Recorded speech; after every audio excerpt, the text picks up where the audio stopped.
वाणी का असर प्रभाव तुम्हारे मन पे पड़े, तब ये मन अपने गुनाहों को कबूल करेगा कि मैंने कितना अच्छा किया, कितना बुरा किया, कितना पाप किया, कितना पुण्य किया, कितना शुभ किया, कितना अशुभ किया। वैसे शैतान मन किसी से मानने वाला नहीं है। इसने बड़े बड़े ऋषि मुनियों को, योगियों को, महर्षियों को, ब्रह्मचारियों को धराशायी कर दिया। ऐसा शैतान मन हमारे सबके मनुष्य मंदिर में रह रहा है। न हमने आपने आज तक इसको निकाल पाया है, न इस पर कोई कंट्रोल नियंत्रण कर पाया। और ये मन बराबर मनमानी किया करता है। जब जैसी इसके अंदर इच्छा उठी, आपके शरीर को साथ में लेकर अगर काम की इच्छा हुई तो काम की इच्छा को पूरी करा लिया, क्रोध की इच्छा हुई तो क्रोध की इच्छा को पूरी करा लिया, लोभ मोह अहंकार की इच्छा हुई तो लोभ मोह अहंकार को पूरा करा लिया। और तुम इसका कुछ नहीं कर सकते। असली दुश्मन आपके अंदर बैठा हुआ, लेकिन आज तक आपने कभी इसको अपना दुश्मन नहीं माना। वो तो महापुरुषों ने इशारा किया है, बड़ा बैरी है मन घट में, इसी को जीतना घटना। पढ़ो तुम इसी के पीछे और सभी यत्न तना। ये सबसे बड़ा दुश्मन है जो तुम्हारे अंदर बैठा हुआ, यही पाप पुण्य का कारण बनाता है, यही बुरे अच्छे कर्मों में फंसाकर जन्म मरण का कारण बनाता है। इसीलिए जब कलयुग में संत पधारे, उन्होंने शैतान मन को पकड़ा और किसी को नहीं, न राज, न पार, न धन, न दौलत, न मान, न सामान सम्मान, कुछ नहीं। केवल शैतान मन को पकड़ा और कहा तुम 3-3 युगों से इस मन का कहना मान रहे हो, तो अभी तो निकल नहीं पाए। ये कर्मों के जाल में काया ने काया यानी माया काल ने मिलकर एक कर्मों का जाल बनाया और भोगों का दाना डाल दिया और सब जीवों को आन फंसाया।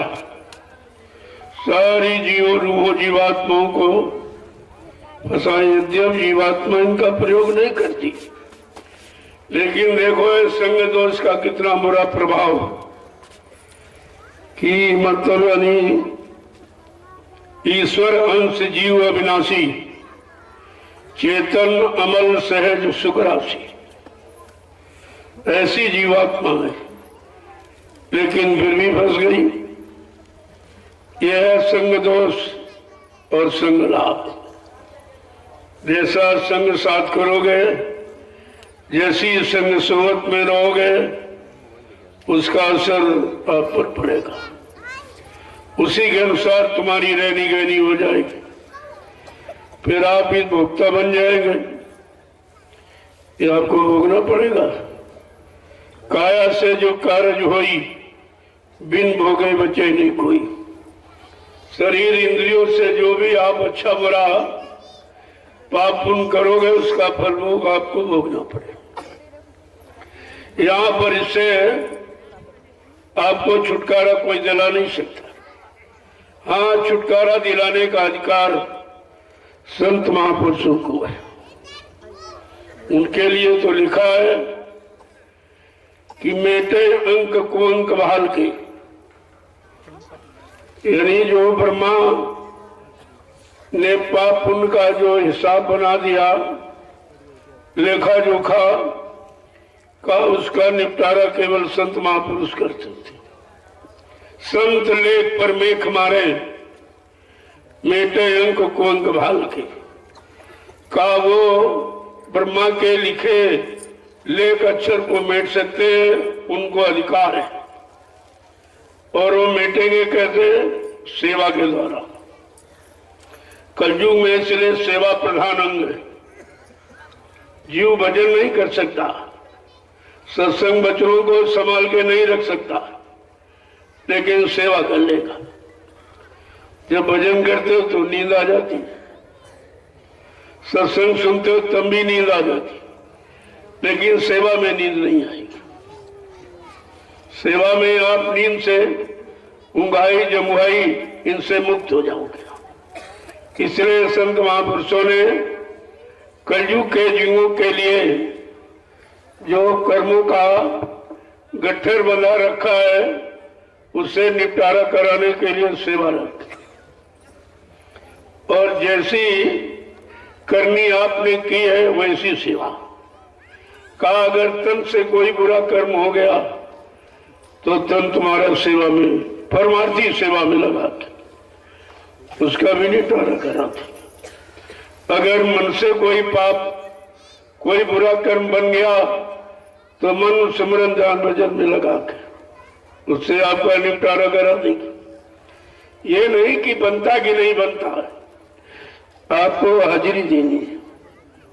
कहा था दरवाजे पर बैठकर तुम हाजिरी दो, तुम्हारी हाजिरी कबूल कर ली जाएगी और हाजिरी से मजदूरी का फल मिल जाएगा। ये उनकी दया है। इस दया के आप भागीदार बन जाएंगे। और कहा अगर धन से कोई बुरा कर्म, अपराध हो गया तो धन तुम्हारा सेवा में लेके परमार्थी व्यवस्था में लगा देंगे। जिस व्यवस्था के बन जाने के बाद तुम्हें तो लाभ मिलेगा ही, आगे आने वाले भविष्य में लाखों लोग लाभ उठाएंगे तो आपके कर्मों का सब पर यानी बंटवारा हो जाएगा। देखो कितना सरल तरीका। अगर अन्न खा के कोई पाप बन गया तो अन्न तुम्हारा भंडारों में लेकर रोटी बनाकर उन प्रेमियों को खिला दी जाएगी जो तुम्हारी रोटी खा के भजन करेंगे, उससे तुम्हारा निपटारा। इस तरह से अनंत जन्मों के कर्मों के बोझों को संत महापुरुष सेवा के द्वारा निपटारा करा देते हैं।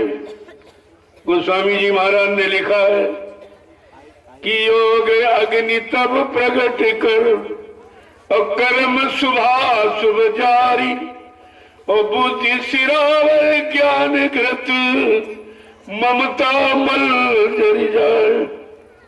कितना साफ साफ कहते कि नाम की चिंगारी, ये नामदान चिंगारी अगर मन बुद्धि चित्त को रोककर अगर नाम की कमाई आप करते हो तो ये चिंगारी तुम्हारे अनंत जन्मों के पापों के ढेर को सेकंडों में जला के राख कर देगी। लोगों संतों की कैसी हमदर्दी की व्यवस्था है और हम आप उनको पहचान ही नहीं पाते। अरे उनका कहीं एक रूप नहीं है, असंख्य रूप।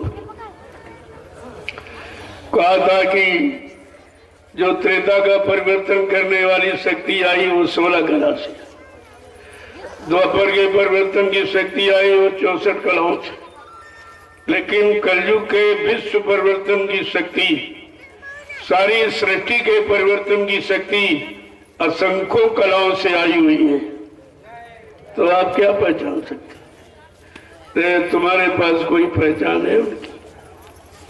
जैसे सूरज तो एक दिखाई देता है, असंख्यों किरणें हैं। क्या कोई किरण सूरज से अलग है या सूरज की शक्ति से अलग है? वो तुम्हारी समझ में तो कुछ आता नहीं, क्योंकि सत्संग वचनों को आप सुनते नहीं हो।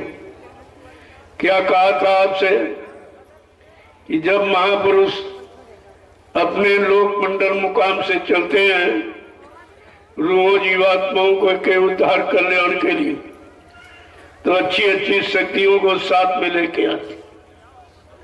उन्हीं के द्वारा समाज का, परिवारों का और देश की व्यवस्था का सूत्रपात कराया जाता। बाबा जी ने क्या कहा? जब मैं आवाज लगाऊंगा, जो शक्तियां आई हुई हैं तमाम यूनिवर्सिटी, स्कूल, कॉलेजों में पढ़ रही, तमाम पढ़ के निकल आई। जब मैं आवाज लगाऊंगा, मेरी एक आवाज पर ये सब शक्तियां दूरदर्शी प्लेटफॉर्म पर आके खड़ी हो जाएंगी। तब मैं इनको एक सेवा का आदेश दूंगा, वो सेवा करेंगे।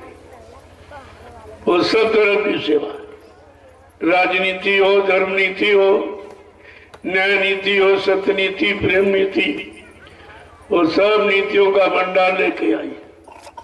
और आपसे भी कहा गया था, जब 10, 11, 12 जून 1983 में दिल्ली वोट क्लब पर आपको ले जाया गया और कहा बच्चा ये पार्लियामेंट, इसमें हिंदुस्तान का कानून रहता है, तुम इसके सामने शपथ कसम खा के इस फकीरी भेष को धारण करो।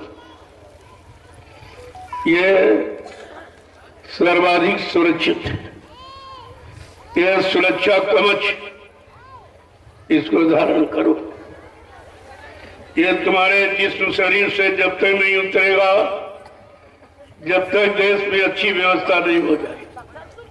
सबको न्याय, सुरक्षा, रोजी रोटी नहीं मिलने लगेगी, महंगाई, गरीबी, बेरोजगारी, टैक्सों के भरमार की रोग बीमारी को पूर्णतया हटा नहीं दिया जाएगा, तब तक ये फकीरी भेद तुम्हारे शरीर से उतरेगा। अगर कोई अपनी इच्छा से उतार दे या धारण करे, फेंक दे, तो उसको तुम सत्संगी मत मानना। वो भविष्य में कोई बहुत बड़ा धोखा कर सकता है, और आपके साथ वही धोखा हो गया। उसने मान सम्मान के लोभ लालच में फकीरी भेष उतार के फेंक दिया और गुरु की नकल करने लगा। गुरु की दाढ़ी, गुरु का कपड़ा, गुरु का दिया नामदान, गुरु की बंधवाई पगड़ी, एक नकल नहीं, सभी नकल ही नकल है। अरे उस नकल में आपको क्या मिलना? तुम नकल और असल को समझ नहीं पाए, जो तुमने बच्चों को सुना नहीं। तुम्हारे कानों ने सुना, लेकिन शैतान मन ने स्वीकार नहीं किया, इसीलिए तुम सब धोखे में रह गए। कहने का मतलब है, जब आपसे समझा के कहा गया कि बच्चा मेरे सत्संग वचनों को तुम बहुत संभाल के रखना, जैसे रुपए, पैसे, सोने, चांदी, हीरे जवाहरात को गांठ में बांध के रखा जाता, इस तरह से अगर कहीं मेरे सत्संग वचनों को भुला दिया तो मेरी दुआ दया के भंडार से तुम करोड़ों को पीछे चले जाओगे और दया हट जाएगी। आपने इस पर विचार किया है? कुछ नहीं, जबकि ऐसा किसी मालिक ने किया नहीं है कि दोबारा आपको मौका दिया हो। एक बार मौके की बात तो सबने, जो कलयुग में संत महापुरुष आए, कबीर साहब आए, उन्होंने भी कहा कि जो कहा सुनी माने नहीं, दे धक्के दो चार। जो कहना और सुनाना कुछ नहीं मानता है, मानो धक्का चला जाए, कभी होश में आएगा तो खड़ा होगा। लेकिन ये अनामी महाप्रभु, ये संत सदगुरु तक सीमित मत रहिए आप। अनामी महाप्रभु स्वतः मानव चोला धारण करके इस मृत लोक मंडल पर आए हुए जीवात्मा रूहों को जगाने के लिए, चिताने के लिए, उनको घर पहुंचाने के लिए, परिवार, समाज, देश की व्यवस्था को बनाने के लिए, ये दोनों काम करने के लिए। आज तक ऐसी शक्ति भूमंडल पर नहीं आई जिसने दोनों तरफ का काम करने का वादा किया। यहीं से आपको जानकारी ले लेनी चाहिए। और बराबर दोबारा फिर आपको मौका ये मिला है 9 वर्षों का। मैं 9 वर्ष से लगातार उन्हीं वचनों की पुनरावृत्ति कर रहा हूं जो 10 जुलाई 1952 से 2012 आपको मथुरा में सुनाया। सुनाया गया, समझाया गया, चिताया गया, जगाया गया, होश में लाके खड़ा किया गया। लेकिन आप पर कोई होश, सब बेहोशी आ गई। सब फिर भोगों की प्रगाढ़ निद्रा में जाके फिर सो गई। तो इतना बड़ा मौका किसी शक्ति ने दोबारा नहीं दिया। वो भी आपको मिल गया है। वो बराबर तब से आवाज लग रही। आवाज में कोई परिवर्तन आप नहीं पाएंगे, कोई मिलाजुली नहीं, मिलावट जैसी थी वैसी आपके सामने प्रसारित किया जा रहा। तो आपको इस पर विचार करना चाहिए था कि भाई ये क्यों हो रहा है। कोई नहीं कह रहा है, क्योंकि 45 करोड़ जीवों को जिस महापुरुष ने सतपथ के रास्ते पर लाके खड़ा किया हो और एक भी न टिका हो, कितने अफसोस की बात है और कितनी दुर्भाग्यता का प्रमाण है कि 45 करोड़ जीवों को सतपथ के रास्ते पर लाके खड़ा किया गया और जब देखा गया कि जिनको खड़ा किया वो खड़े हैं कि नहीं, तो फिर कोई नहीं निकला। सब खड़े हुए, कोई इधर, कोई उधर, कोई उधर। अरे तुमको इधर और उधर से हटाकर उधर ले जाने के लिए खड़ा किया गया था।